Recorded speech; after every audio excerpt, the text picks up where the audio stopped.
Assalamualaikum warahmatullahi wabarakatuh. Selamat datang kembali di channel Kisah Seram. Pada kesempatan kali ini, gue akan membacakan sebuah cerita yang ditulis oleh Aji Darmawan 867. Sebelum kalian lanjut ke ceritanya, jangan lupa atur posisi kalian senyaman-nyamannya dan periksalah sekeliling kalian.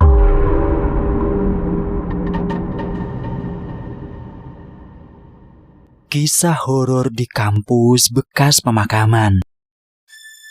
Gue tidak akan memberitahu di mana letak kampus ini berada. Yang jelas kejadian ini terjadi di sebuah kampus ternama di kota P yang letaknya tidak jauh dari bangunan rumah sakit berplat merah di kota itu. Iya, gedung kuliahnya memang terpisah jauh dari bangunan gedung kampus induk dan fakultas-fakultas lain yang terletak di kawasan lain di area yang agak ke pinggiran kota. Gedung ini memang sedikit unik karena banyak ditumbuhi pepohonan rimbun, dan satu lagi keistimewaannya karena di kawasan ini seolah menjadi urban legend di kota P tersebut karena beberapa kisah dari mulut ke mulut tentang kehororannya, dan ditambah lagi dulunya kawasan ini adalah area perkuburan umum dengan areal sekitar 1 hektar sebelum dijadikan bangunan gedung institusi pendidikan.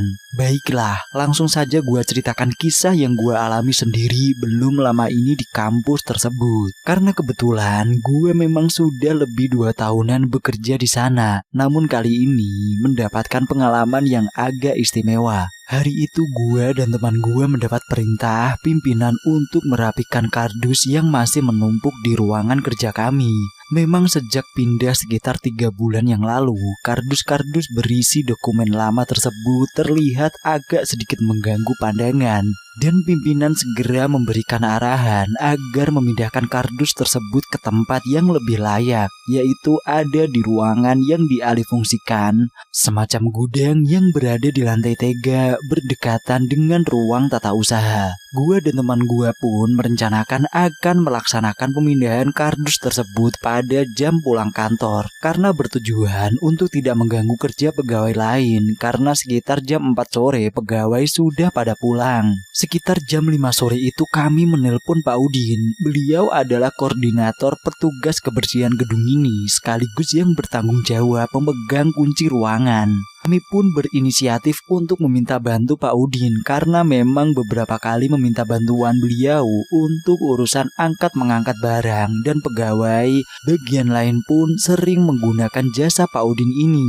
Orangnya sudah separuh baya, dia cukup rajin walau kadang agak angin-anginan. Singkat cerita, setelah jam pulang kantor sekitar jam 6 sore, gue dan teman gue seruangan Pak Regi. Walaupun usianya lebih muda, gue taksir usianya mungkin baru 20-an, tapi gue tetap harus memanggilnya Bapak karena tuntutan profesionalitas kerja. Jadi gue dan Pak Regi ini bersama Pak Udin langsung sibuk berberes kardus dan bersiap untuk mengangkat kardus-kardus gede tersebut ke atas. Kami beberes sampai sekitar jam 6 sore dengan membawa sekitar 4 kardus besar ke atas menggunakan troli. Namun baru saja kardus ketiga yang dipindahkan ke ruangan lantai 3 tersebut, listrik tiba-tiba padam. Pak Udin bilang tunggu lampu hidup aja dulu, baru kita lanjutkan angkat kembali karena lift mati dan tidak memungkinkan untuk angkat kardus melewati tangga darurat. Dan Pak Udin langsung ngeloyor pergi ke pos ruangan petugas kebersihan, dan kami pun mengiyakan dan pamit memilih kembali ke ruangan kerja untuk lanjut beberes sambil menunggu listrik hidup kembali.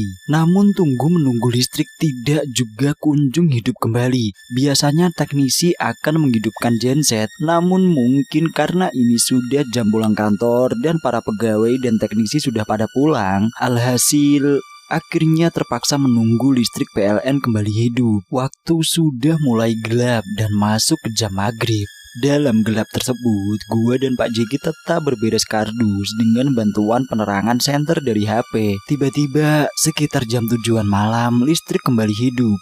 Kami bersorak tanpa sadar, dan dengan sesegera kami cepat-cepat berusaha untuk absen Finger dulu. Malah mesin Finger tidak berfungsi. Di ruangan mesin absen Finger ada Ibu Messi dan Bu Zaini, pegawai laboratorium keterampilan yang ternyata buru-buru turun juga untuk absen. Ternyata dari obrolan tersebut mereka bilang juga nunggu listrik hidup juga untuk absen. Wah, kami baru menyadari kalau ternyata masih ada pegawai lain yang belum pulang juga, dan kami mengira tinggal kami yang belum pulang. Setelah itu, kedua ibu-ibu tadi segera pamit pulang dan sedikit menjandai kami untuk tidak berlama-lama di gedung ini, karena sekarang hanya tinggal kami berdua yang di gedung tersebut. Akan tetapi karena listrik sudah hidup dan kami melihat kardus-kardus agak berantakan, kami mengurungkan diri untuk pulang. Gua dan Pak Regi memutuskan untuk menyelesaikan saja angkat-angkat kardus. Kardus yang masih lumayan banyak ini ke gudang ruangan lantai 3. Kami coba hubungi kembali Pak Udin, tapi beliau sudah tidak kelihatan dan tidak bisa dihubungi lagi. Akhirnya, karena kami sudah merasa tanggung untuk membereskan kardus-kardus tersebut, kami pun memutuskan untuk mengangkat kardus tersebut berdua dengan Pak Regi menggunakan troli Pak Udin yang sudah kami bawa ke ruangan. Untuk mempercepat berberes kardus yang kami angkat,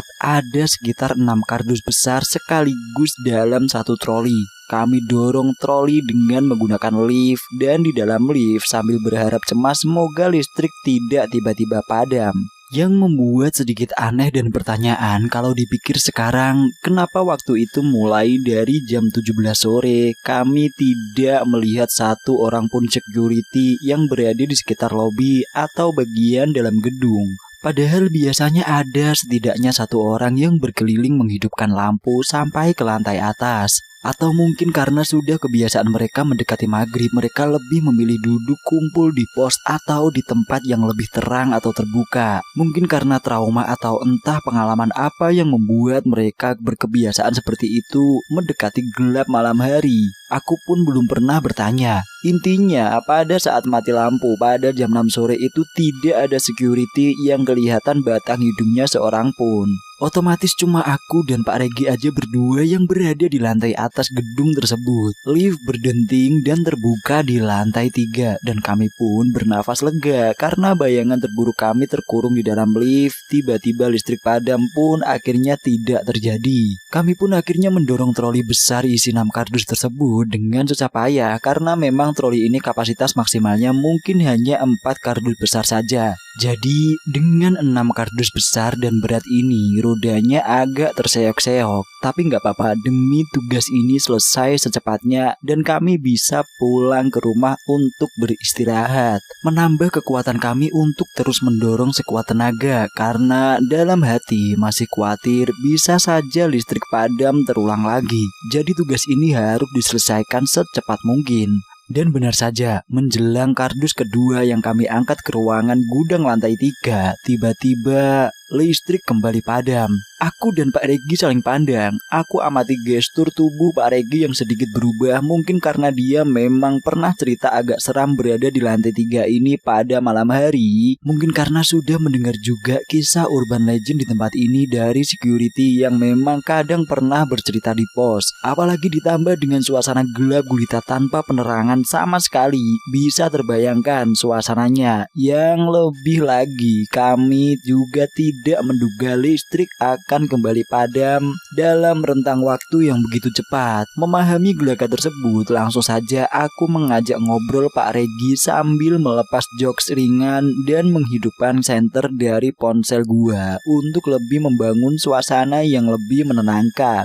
Segera seperti sudah ada aba-aba dan sigap, kami selesaikan mengangkat keseluruhan kardus tersebut hanya dengan penerangan lampu dari senter HP. Setelah merapikan kardus tersebut, gua menutup pintu ruangan, mendorong troli kosong keluar dengan cepat-cepat menutup pintu ruangan lantai 3 tersebut. Pikirku aman, sambil tetap terus berusaha mengajak Pak Regi mengobrol sesekali. Sambil terus mengobrol dan mendorong troli ke samping lift, kami memutuskan untuk turun melewati tangga darurat di depan ruangan puskom menuju lantai dasar dengan tujuan kembali ke ruangan untuk mengambil tas. Sengaja saja gua memilih tangga di depan ruang poskom karena tangga darurat yang lebih dekat, medannya lebih curam dan suasananya agak seram. Ditambah lagi cerita yang pernah gua dengar beberapa kali, ada kisah yang agak horor terjadi di sana. Jadi gua mengarahkan Pak Regi untuk memilih rute tangga darurat yang relatif agak lebih jauh. Kami mempercepat langkah kami. Terlihat bayangan pegangan tangga darurat tersebut sudah tidak beberapa jauh lagi. Tiba-tiba terdengar suara sorakan seperti suara mahasiswa sedang ribut di kelas. Gua spontan ngelihat ke arah suara tersebut, begitu juga Pak Regi. Suaranya gua rasa berasal dari laboratorium biologi di lantai 2. Gua lihat juga lampunya seperti hidup, padahal gua dan Pak Regi sama-sama tahu kalau listrik lagi padam. Kami saling berpandangan, kami terus berjalan dalam diam dan ke arah tangga yang artinya juga mendekati ruangan tersebut. Karena tangga darurat ada di sisi kanan ruangan labor biologi tersebut. Tiba-tiba suara tersebut hilang dan berganti senyap. Spontan gue lihat lagi ke arah ruangan itu sambil terus turun tangga. Gue lihat waktu itu lampu di ruangan tersebut udah mati. Bener-bener gelap dan sunyi, kayak tidak terjadi apa-apa. Dengan gerakan kilat, gue dan Pak Regi menuruni tangga sampai ke ruangan, ambil tas dan cepet-cepet mengunci pintu ruangan dan langsung cabut. Barulah sampai di parkiran, kami berani bener-bener cerita mengenai kejadian barusan. Semenjak gue kerja di sana udah 2 tahunan, baru kali itu gue mengalami yang agak mistis begitu. Tapi kalau dari pegawai yang udah lama, udah biasa sih nemuin hal yang kayak begitu. Bahkan sudah dianggap makanan sehari-hari. Selesai. Mungkin segitu aja yang bisa gua ceritakan. Tapi ini sumpah pengalaman gua pribadi. Jadi gua sekedar ingin berbagi pengalaman dan kisah nyata yang gua alami. Terima kasih sudah mendengarkan cerita ini. Buat kalian yang baru bergabung di channel ini, saya ingatkan untuk subscribe dan nyalakan tombol notifikasinya agar kalian tidak ketinggalan cerita-cerita terbaru dari channel ini. Kalian juga bisa mengecek playlist kami. Di sana kami sudah menyiapkan beberapa judul cerita untuk disajikan kepada kalian para pendengar. Dan sekian dari gua, sampai jumpa di lain kesempatan. Assalamualaikum warahmatullahi wabarakatuh. Salam misteri.